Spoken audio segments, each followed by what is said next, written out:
सारी करीदा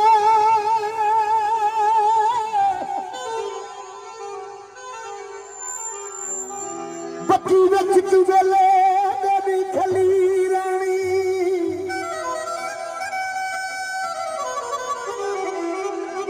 आखिरी उम्र दी दौर तुम्हारा टुट जाना गुड्डी सदा नी जग ते चढ़ी रानी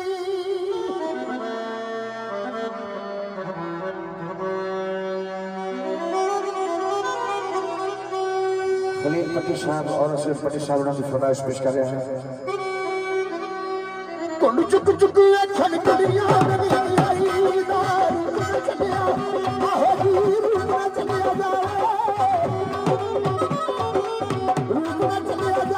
सारे आई ना कुंड चुक चुक अखन कड़ियां आई दार रूपा चलिया जा रूपना चलिया जावे सारे आई ना गुण